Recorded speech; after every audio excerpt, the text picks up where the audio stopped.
Tirania de Aço Cap 274, montando uma equipe primeiro enquanto Berengar e Adela estavam ausentes na corte real de Granada, Honoria foi incumbida de outro objetivo.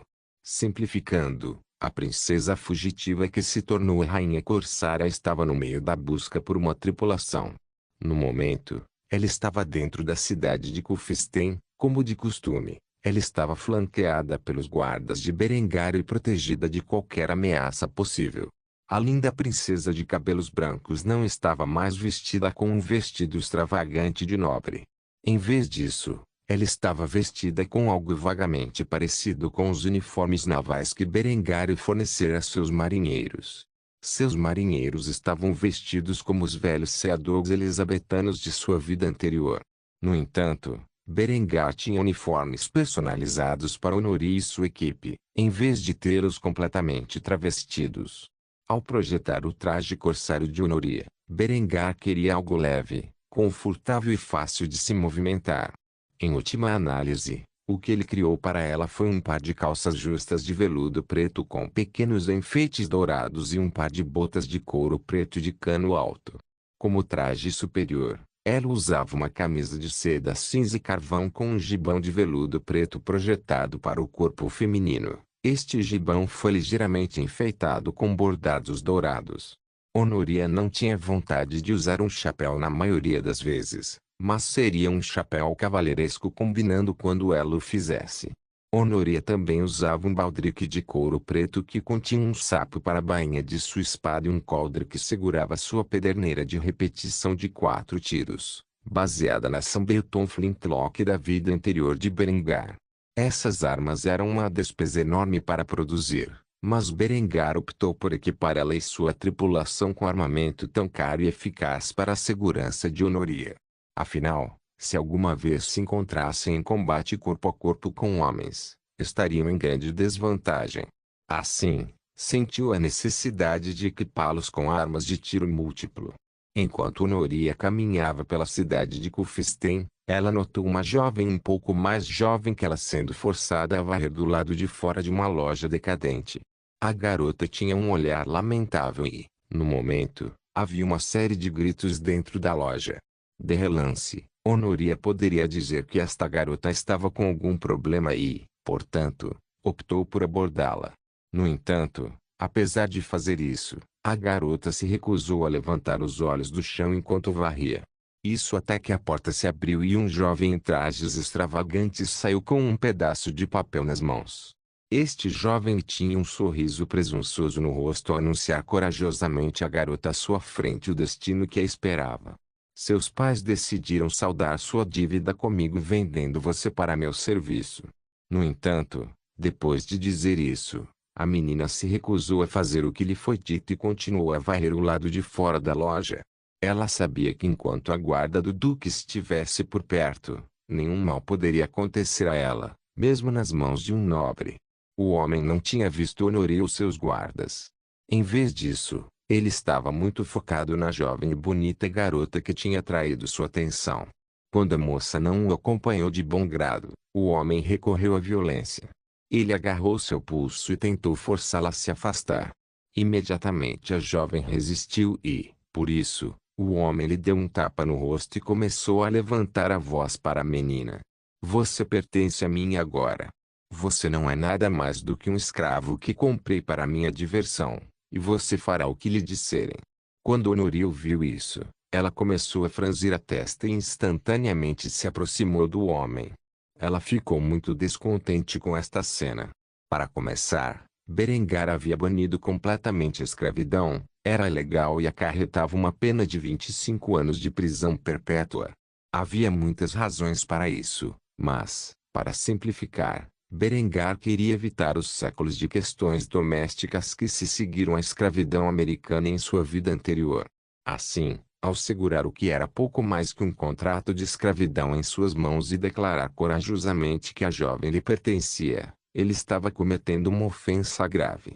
Em segundo lugar, Honoria era contra a ideia de tratar as mulheres como meras escravas. Afinal de contas, ela tivera sorte com Berengário, que lhe permitia um grau de liberdade muito maior do que normalmente era permitido às mulheres da época. Assim, quando ela se aproximou do homem, ela estava longe de ser diplomática. Sem sequer se dirigir ao homem, ela ordenou imediatamente aos guardas: Guardas, prendam este homem. Ele declarou abertamente que está se envolvendo com escravidão, e o duque Berengário deixou bem clara sua posição sobre tais atos imorais. No momento em que o jovem nobre ouviu isso, ele se virou com choque em seus olhos. Ele nem sequer notou Honoria ou os guardas próximos. A essa altura, todos em Cufestein sabiam que Berengário havia tomado uma beldade de cabelos brancos do Império Bizantino como amante. Como uma das mulheres de Berengário, Honoria tinha autoridade para ordenar a seus guardas que agissem dessa maneira. O homem imediatamente tentou declarar sua inocência. No entanto, os guardas agarraram o homem e o sequestraram. Você não entende. Isso não é escravidão. É uma simples transação comercial. A garota pagará a dívida de seus pais comigo até que seja totalmente paga. No entanto, Honoria não estava comprando sua desculpa esfarrapada e, em vez disso, olhou para o contrato dado a ela por um dos guardas que o havia prendido do jovem nobre. Depois de lê-lo atentamente, Honoria expôs as condições do contrato. Em troca de absolver a família Schneider de sua dívida com Oswald von Fieberbrunn, Landor Schneider concorda em vender sua filha Eufrum para o serviço de Oswald von Fieberbrunn em perpetuidade. Uma vida inteira de serviço a um mestre que soa como escravidão para mim. Os olhos do homem se encolheram ao ouvir isso. Este acordo deveria ser silencioso e secreto, mas por acaso, uma das amantes de Berengário estava passando com seus guardas e testemunhou tudo. Ele poderia enfrentar um período mínimo de 25 anos em um campo de trabalhos forçados, enquanto a sentença máxima aplicada à escravidão era prisão perpétua, o que significava que ele seria forçado a trabalhar em trabalhos árduos até morrer. Apesar de seu status de nobre, sob as reformas legais de Berengário, ele não recebeu nenhum tratamento especial em relação à lei, como tal. O homem ficou apavorado com o resultado e começou a entrar em pânico. No entanto, ele foi bem contido pelos guardas próximos que aguardaram a chegada dos policiais para prender o homem. Sem outras opções, o homem começou a gritar com a jovem que tentou comprar em um ataque de fúria. Sua cadela. É melhor você rezar para que eu nunca escape. Porque se eu escapar, você morrerá uma morte sangrenta. Houve várias testemunhas oculares da resposta desse homem, e ele havia declarado tolamente a intenção de assassinar a vítima de seu crime. Assim, para fazer dele um exemplo e de todos os escravistas em potencial, os tribunais de Berengar acabariam usando isso como desculpa para jogar o livro no homem e mantê-lo em um campo de trabalhos forçados até o dia de sua morte. Embora a família do homem protestasse contra essas ações, não havia nada que eles pudessem fazer em resposta ao poder esmagador que Berengário detinha. Afinal, eles eram uma família nobre menor subindo na escada social devido à riqueza que ganharam com alguns pequenos negócios em Kufstein. Depois que o homem foi arrastado acorrentado pelos agentes da lei, Honoria se aproximou da jovem chamada Eufrum, que estava em lágrimas. Ela estava grata por sua vida ter sido poupada de uma terrível experiência de escravidão sexual. No entanto, ela também lamentou o fato de sua família estar disposta a condená-la a um destino tão cruel devido à dívida com o nobre menor. Sem opções, a menina começou a se desesperar, e Honorias sabia que era isso mesmo. Como tal, ela apresentou uma alternativa viável para a menina. Você é uma mulher livre agora e, portanto, a escolha do que fará no futuro depende de você. Mas se eu fosse você, também não gostaria de ficar com uma família que tão facilmente me vendeu como escrava. Enquanto Eufron chorava, ela falou os pensamentos em sua mente para a bela e reconfortante jovem ao lado dela. Não tenho para onde ir, mas nunca mais poderei olhar para meus pais da mesma maneira depois disso. Com um sorriso gentil em seu rosto, Honoria agarrou o ombro da garota, fazendo-a olhar para ela com choque. Honoria começou a arrastar a garota em seus braços e abraçou enquanto acariciava seus longos cabelos loiros sujos. Se você não tem outro lugar para ir, pode se juntar a mim. Estou reunindo uma tripulação para zarpar pelo Mediterrâneo. Aventura e glória o aguardam. Você está pronto para a tarefa. Ao ouvir isso, Eufrum teve um brilho nos olhos. A oferta seduziu e, como tal, ela engoliu as lágrimas antes de assentir com firme determinação. Tal destino era melhor do que ficar em Kufstein esperando para ser vendido para outro homem. Sim. Com isso dito, Honoria conseguiu seu primeiro membro da tripulação. Ela só precisava de mais algumas dezenas, e ela teria uma tripulação de tamanho normal para tripular seu futuro saveiro de guerra. Claro, treinar essas prostitutas para serem uma equipe de corsários eficaz era outra história. Tirania de Aço Cap 275, conspirando contra os conspiradores depois de tomar o café da manhã com o sultão de Granada, Berengar tomou seu banho matinal. Embora a casa de banhos do Castelo de Granada fosse melhor do que a maioria, ainda não se comparava ao projeto elaborado que Berengar havia feito para si mesmo. No entanto, foi o suficiente para fazer o trabalho e, após terminar o banho, Berengar vestiu seu traje extravagante antes de se reagrupar com o dela. A jovem parecia visivelmente estressada, como se tivesse pensado em quais ações tomar durante todo o sono. No entanto, Berengar agarrou sua pequena noiva e a empurrou em seus braços enquanto acariciava seus sedosos cabelos dourados. A garota havia acabado de deixar seus aposentos antes de encontrar Berengar e, como tal, estava curiosa sobre as informações que Berengar poderia coletar na noite anterior. Como tal, ela olhou em volta com cautela para se certificar de que ninguém estava por perto antes de fazer a pergunta em sua mente com uma voz calma. O que você descobriu? Berengar aninhou sua bochecha contra ela para fazer uma demonstração de afeto. Se alguém estivesse observando secretamente seus movimentos, pensaria que os dois estavam se abraçando como um casal costuma fazer. Depois de chegar perto de seus ouvidos, ele sussurrou para sua pequena noiva. É pior do que pensávamos, Yusuf. O irmão mais novo de Azan, e pelo menos 3 de seus ministros estão envolvidos em uma conspiração para assassinar o sultão e colocar a culpa em nós. Eles pretendem criar um califado teocrático aqui em Granada. Embora Adela tenha ficado chocada ao ouvir isso, ela fez o papel de uma noiva que estava sendo adorada por seu futuro marido e, como tal, ela não fez nenhuma expressão facial para indicar seus verdadeiros sentimentos. Quando eles planejam fazer isso? Berengar dançou ligeiramente com Adela enquanto beijava sua testa antes de falar mais sobre os planos. Hoje à noite, no jantar, eles pretendem envenenar a bebida de Azan. O copeiro faz parte da conspiração. Já despachei meus agentes para reunir mais informações. Não podemos permitir que isso aconteça.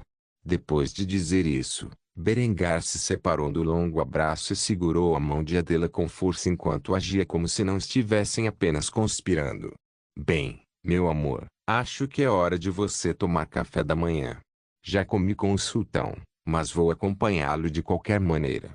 Com isso, Adela assentiu e seguiu Berengar até o refeitório, onde o resto da dinastia de Azan estava ocupado tomando café da manhã. Quanto a Berengar, observava em silêncio as discussões que se desenrolavam à mesa. Depois de um tempo, a refeição acabou e Adela e Berengar ficaram livres para voltar aos seus afazeres. Berengar procurou o sultão e finalmente o encontrou em seu escritório mais uma vez. Como tal, Berengar decidiu investigar se Azan sabia que estava sendo conspirado contra ele. Assim, ele fechou a porta atrás de si e começou a questionar o jovem sultão de uma forma não muito óbvia. Berengar trouxe seu tradutor com ele, embora o assunto que eles discutiriam fosse confidencial. O homem que Berengar usou como tradutor era de sua própria corte e era alguém em quem Berengar podia confiar com informações críticas. Como tal, ele começou a falar com Azan enquanto suas palavras eram traduzidas para o árabe. Perdoe-me se não é o meu lugar, mas tenho a sensação de que alguns de seus ministros não são exatamente bem-vindos à ideia de eu ficar aqui. Quando Azan ouviu isso, ele começou a franzir a testa, não por causa da escolha de palavras de Berengário, mas porque Berengário estava certo quando disse isso. Como tal, ele suspirou pesadamente antes de descansar o rosto nas mãos. Foi só depois de alguns momentos que Azan começou a falar. Meu irmão é uma pessoa profundamente religiosa e é tolo o suficiente para acreditar que os imãs deveriam governar o Estado. Não sei de onde ele tirou essas crenças. O que sei é que ele está profundamente perturbado com a natureza mais secular de nossa família como governantes. Assim, ele vem conspirando com meus conselheiros mais fanáticos há algum tempo. Temo que, eventualmente, eles farão um atentado contra a minha vida. Lamento incomodá-lo com essas coisas. Suponho que você também deve ter dificuldades em casa, afinal, você é uma das figuras de proa da reforma alemã, e deve haver católicos obstinados que o cercam e tramam contra você. Berengar sentou-se diante do homem e tirou um frasco do bolso e bebeu um gole. O sultão olhou pensativo para o frasco enquanto Berengar o fazia, vendo a expressão esperançosa no rosto do homem. Berengar tampou o frasco e jogou-o para ele antes de explicar seu conteúdo. É um vinho fortificado, nós o produzimos no sul do Tirol. Tornou-se uma das minhas bebidas favoritas. O homem tirou rapidamente a tampa do frasco antes de cheirá-lo. Depois de fazer isso, ele experimentou. Quando fez, seus olhos começaram a brilhar de excitação antes de tomar outro gole. Depois de beber o suficiente, ele devolveu o frasco a Berengário, que estava meio vazio, e Berengário apenas riu em resposta. Você gosta, hein? Para isso, o sultão acenou com a cabeça antes de suspirar pesadamente. É uma pena que eu não possa beber abertamente. Os mais fiéis dos meus seguidores ficariam descontentes se me vissem fazendo tal coisa. Em resposta a isso, Berengar tomou outro gole antes de abordar as preocupações anteriores do sultão. Não posso dizer que tive problemas com católicos fanáticos em minhas fileiras. Fiz um expurgo completo dessas pessoas durante minha ascensão ao poder. Eles foram removidos de suas posições de poder e substituídos por pessoas com ideias semelhantes. Se o que você diz é verdade, os fanáticos de sua corte já estão tramando sua morte. Eu tomaria cuidado se fosse você. Qualquer um que remotamente desfavoreça sua natureza secular pode ser uma ameaça. Diga-me, quem em sua corte você rotularia de fanático? Azam pensou sobre isso por alguns momentos antes de chegar a uma conclusão repentina. Entre todos os membros de sua corte, poucos olhavam com carinho para seu governo secular, a maioria deles eram fundamentalistas religiosos. Como tal, ele rapidamente começou a escrever uma lista de possíveis suspeitos e suas ocupações. Entre os membros listados estavam seu irmão, a maioria de seus conselheiros, seu copeiro, seus cozinheiros e até mesmo duas de suas esposas. Ele começou a ficar paranoico ao pensar nessas pessoas como assassinos em potencial. Eventualmente, Azam olhou para Berengário com uma expressão de pânico em seus olhos, que lentamente começou a se transformar em uma expressão de terror. O que eu faço? Qualquer uma dessas pessoas próximas a mim pode ser um assassino em potencial? Os lábios de Berengário começaram a se curvar em um sorriso perverso enquanto ele começava a encher o jovem sultão com ideias de tirania. Como tal, ele tomou um gole do frasco mais uma vez antes de expressar os pensamentos em sua mente. Qualquer pessoa, não importa qual seja sua relação com você, que seja uma ameaça em potencial deve ser removida de qualquer posição em que possa colocar sua vida em risco. Seu copeiro, por exemplo, vejo que você o listou como uma ameaça em potencial. E se esta noite for a noite em que ele coloca veneno em seu cálice? Vários de seus cozinheiros também estão listados. Eles podem facilmente envenenar sua comida sem que você perceba. Seu marechal. Ele pode reunir fundamentalistas religiosos em seu exército para atacá-lo pessoalmente. O capitão da guarda da sua casa. Ele pode colocá-los contra você a qualquer momento. O que você precisa fazer é remover essas pessoas imediatamente enquanto se cerca de aliados. Não pretendo sugerir que você se cerque de bajuladores que dizem o que você quer ouvir. Eles são igualmente perigosos. Você precisa de pessoas para apoiá-lo, pessoas que compartilham sua visão. Deve haver algumas pessoas em sua corte que acreditam em sua causa. Acho difícil acreditar que seu pai possa governar por tanto tempo como um governante secular sem ser assassinado se todos neste reino forem fundamentalistas religiosos como você se cercou. Você deve fazer uma lista de seus seguidores leais, homens que matariam e morreriam por você, e fazer com que removam todas as pessoas desta lista esta noite no jantar. Se necessário, não tenha medo de derramar sangue. Não como beba até ter assegurado sua posição. Essa é a minha sugestão. Azan levou a sério as palavras de Berengário, mas não as colocou imediatamente em ação. Em vez disso, ele olhou para Berengário com um olhar de confusão antes de fazer a pergunta em sua mente. Por que você está disposto a me ajudar a tal ponto? Mal nos conhecemos e viemos de dois mundos diferentes. A expressão de Berengário caiu para uma de pura frieza enquanto se dirigia ao jovem sultão sobre suas preocupações. Viu homens de todas as denominações matarem e morrerem em nome de sua religião. Esses homens nunca deveriam ter uma posição de poder, isso só traz morte e destruição para cada pobre alma apanhada em seu rastro. Embora eu não o conheça há muito tempo, posso dizer que você é um homem capaz de levar seu povo a uma nova era de ouro, em que um homem não é perseguido pelos fiéis porque vê o mundo por uma lente diferente da religião. O caminho para o poder está cheio de cadáveres de seus inimigos. Se você não tiver estômago para fazer o que é necessário, um dia os inimigos ao seu redor conseguirão reivindicar sua vida. Você perguntou por que eu estava ajudando você? Você poderia dizer que é porque eu prefiro não ver o potencial de um grande homem extinto por fanáticos religiosos. Dito isto, Berengário levantou-se da cadeira e aproximou-se da porta. Foi só depois de agarrar a maçaneta e começar a abri-la que ele revelou a última parte de sua linha de pensamento. Para constar, eu matei meu irmão quando ele fez um atentado contra a minha vida. Se eu tivesse feito isso antes, eu poderia ter me salvado da perda do meu olho direito.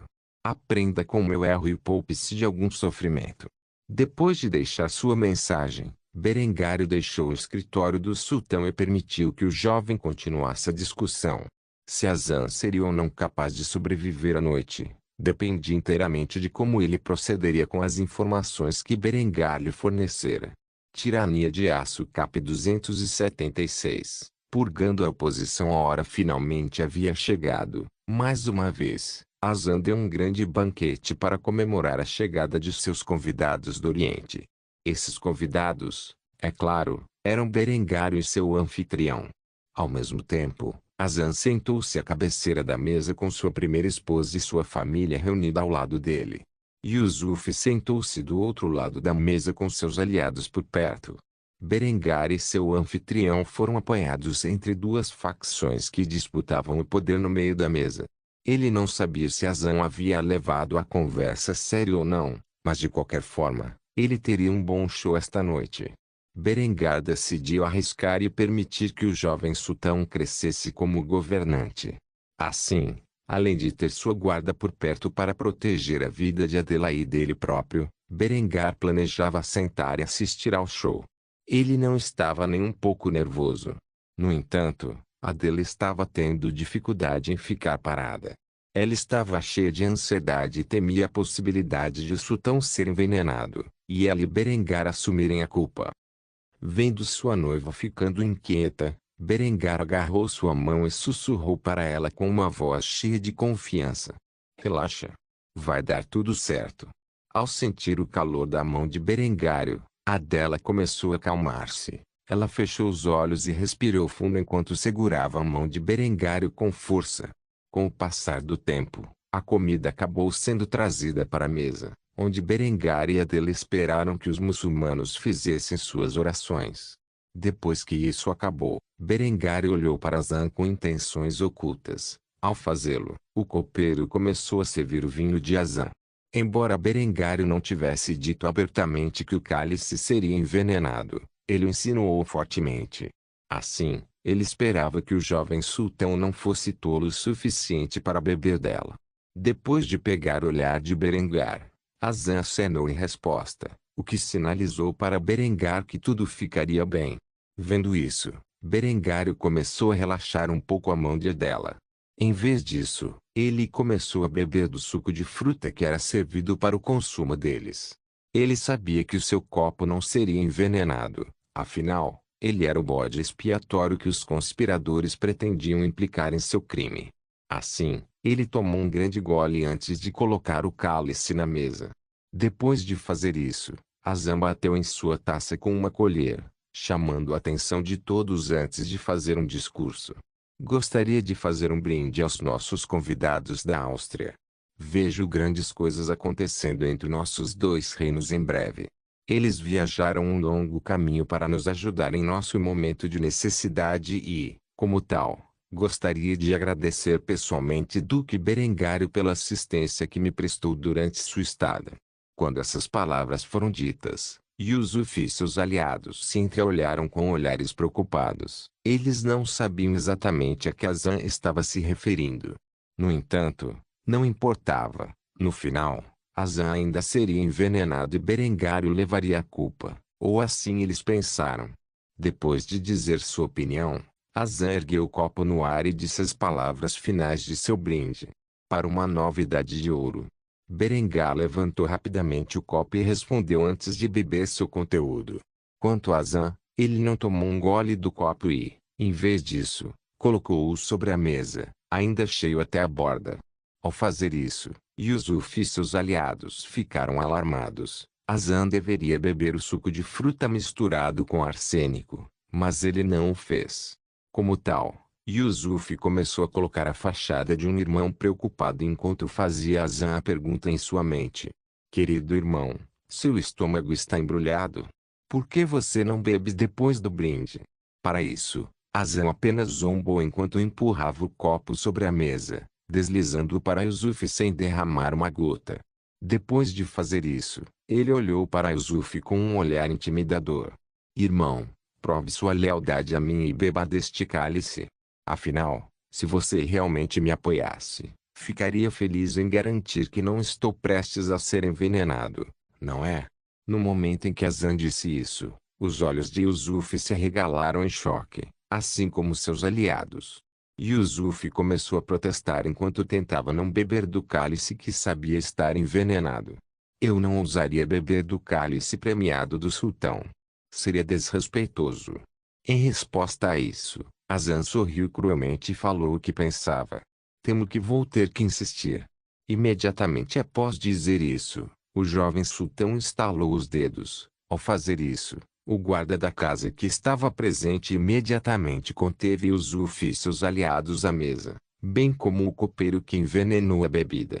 Enquanto Yusuf lutava desesperadamente para escapar dos guardas da casa que o mantinham no lugar, um dos homens leais a Azan tinha um sorriso perverso no rosto enquanto pegava o cálice envenenado e forçava seu conteúdo na garganta de Yusuf.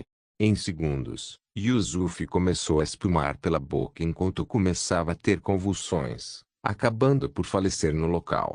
Ao ver isso, as mulheres presentes começaram a gritar de horror, inclusive dela, que estava sentada ao lado de Berengário. Berengar, é claro, estava apreciando a visão como se fosse o show mais divertido que ele já havia assistido. Depois que o corpo de Yusuf caiu no chão, Azan deu um novo decreto aos guardas presentes que eram leais a ele. Meu irmão tentou me envenenar. Os homens que estão sentados ao lado dele conspiraram contra minha vida para usurpar minha posição. Matem todos eles. Com isso dito, os guardas da casa lançaram suas lâminas quando começaram a massacrar os fanáticos religiosos que compunham a corte real de Azan. Imediatamente uma lança foi enfiada nas costas do marechal onde se projetava em seu peito. O sangue derramou sobre a mesa enquanto o mestre espião olhava horrorizado para a visão, porém antes que ele pudesse reagir, sua jugular e as artérias carótidas foram cortadas por outro homem leal ao sultão. Enquanto isso acontecia, os guardas de Berengário cercaram ele e Adela formando uma parede de aço ao redor de seu mestre e sua noiva para protegê-los do caos. Eles empunhavam seus mosquetes com baionetas afixadas em todas as direções, preparados para matar qualquer um que decidisse feri-los. Quanto a Azan, ele se sentou à mesa e começou a cavar a comida. Vendo o anfitrião do banquete dar a primeira mordida, Berengar fez o mesmo. No meio do derramamento de sangue, dois governantes comeram a carne na mesa como se a visão horrível não causasse o menor desconforto. Em pouco tempo, os guardas haviam esvaziado o refeitório e começaram a se espalhar por todos os cantos do castelo, matando todos na lista de nomes que Azan havia escrito como um assassino em potencial dentro de sua corte. Sons de aço colidindo com aço ressoaram quando a guarda real começou a lutar entre si. Os leais Azan foram alertados sobre o evento com antecedência e estavam adequadamente armados e preparados para o massacre. Yusuf e seus aliados não tinham como saber que Azan tirou os guardas leais a eles de folga durante a noite e os substituiu por outros leais a ele. Afinal, véus de cota de malha cobriam todos os seus rostos. Depois de massacrar a oposição na mesa de jantar, os guardas leais foram para os aposentos dos guardas desleais e começaram a matá-los enquanto dormiam. Alguns acordaram com os sons do caos e se prepararam, mas não foi o suficiente para poupar suas vidas. Enquanto Berengar comia o cordeiro assado, ele comentou sobre o sabor como se o banho de sangue que acontecia ao redor deles fosse inexistente. Vou te dizer uma coisa. O cordeiro é o rei de todas as carnes, e seus chefes sabem prepará-los maravilhosamente. Azan suspirou ao ouvir isso antes de responder com uma expressão abatida. É uma pena que a maioria dos funcionários da minha cozinha serão expurgados esta noite. Berengar apenas acenou com a cabeça ao ouvir isso e respondeu com uma voz igualmente deprimente. É realmente uma pena. Adela estava no meio de sua cadeira, surtando. Ela nunca tinha visto tanta violência e brutalidade. Foi chocante para ela. Quando ela começou a entrar em pânico, Berengar agarrou sua mãe e tentou acalmá-la. Relaxe, querida, tudo ficará bem. Adela, sem saber, começou a gritar com Berengar ao se levantar de seu assento. Tudo bem? Como você pode chamar isso de bom? Como você está tão calma em uma situação como esta? Como você ainda pode comer apesar de todo esse derramamento de sangue? Acho que vou passar mal. Depois de dizer isso, Adela se inclinou e vomitou o conteúdo de seu estômago. As visões e cheiros eram demais para sua mente frágil lidar. Berengar lamentou profundamente tê-la trazido. Tal visão era algo que ele nunca quis que ela testemunhasse. Berengar sentou Adela ao lado dele e começou a esfregar seus ombros enquanto a confortava. Seu olhar estava fixo no andar de baixo, assustado demais para olhar para a exibição selvagem que a cercava. Se eu soubesse que as coisas acabariam assim, nunca teria trazido você aqui, Adela. Eu realmente sinto muito. No entanto, sou um homem que lutou na linha de frente da guerra. Isso é trivial em comparação com o que eu testemunhei. Enquanto ele confortava Adela, uma das esposas de Azan puxou uma adaga de seu vestido e atacou o jovem sultão. No entanto, antes que ela pudesse alcançá-lo com sua lâmina, um dos guardas de Berengar baixou o mosquete e disparou um buraco do tamanho de uma bola de golfe em seu peito, matando-o no local. Alguns dos outros guardas também baixaram imediatamente seus mosquetes com rifles, representando uma ameaça para as outras esposas do sultão. Ao ver isso, Azan ficou chocado por saber que algumas de suas esposas estavam entre a oposição, mas ela nunca pensou que elas ousariam matá-lo. Assim, enxugou o suor da testa antes de se dirigir a Berengário. Obrigado. Se não fosse por seu aviso, ou seus homens, eu teria morrido esta noite. Berengário abanou a cabeça. Ele ainda estava confortando Adela quando falou com Azan e, portanto, estava relativamente calmo sobre a coisa toda. Sem problema. Então eu tenho que perguntar o que acontece agora. Enquanto os gritos da matança continuavam ao fundo, Azan começou a falar de seus planos para o futuro. Nos próximos dias, expurgarei a oposição do meu exército quando apenas homens leais a mim permanecerem entre suas fileiras. Podemos discutir a ajuda militar que você ofereceu. Devo a você minha vida e uma aliança militar entre nossos dois reinos é ao menos posso fazer para recompensá-lo. Enquanto ouvia os planos de Azan, Berengário derramou um pouco de seu vinho fortificado em seu cálice. Depois que Azan terminou de falar, ele levantou a taça no ar e falou as palavras. Salam alaikum. Em resposta a isso, Azan ergueu seu novo cálice antes de responder com a frase "Wa alaikum salam". Os expurgos do reino de Granda continuariam por mais alguns dias. Milhares de conspiradores de todas as facetas da sociedade e aqueles leais a eles seriam massacrados por Azan enquanto ele solidificava seu poder como sultão de Granada. Afinal, nem todos os fundamentalistas religiosos que queriam a remoção de Azan estavam estacionados em Granada. No final desse evento, o sultão Azan al-Fadl reinaria supremo no Emirado de Granada e, ao fazê-lo, forneceria a Berengar um aliado valioso na Península Ibérica. Com interferência de Berengário, a era do governo secular em Granada havia realmente começado. Não se esqueça de deixar o link de se inscrever no canal. Caso queira contribuir de alguma forma com o canal, entre em contato comigo pelo Instagram do canal. O link do Instagram do canal estará na descrição do vídeo. Por favor, certifique-se de verificar meus outros vídeos. Tenho certeza que você vai gostar deles. Solém irmãos.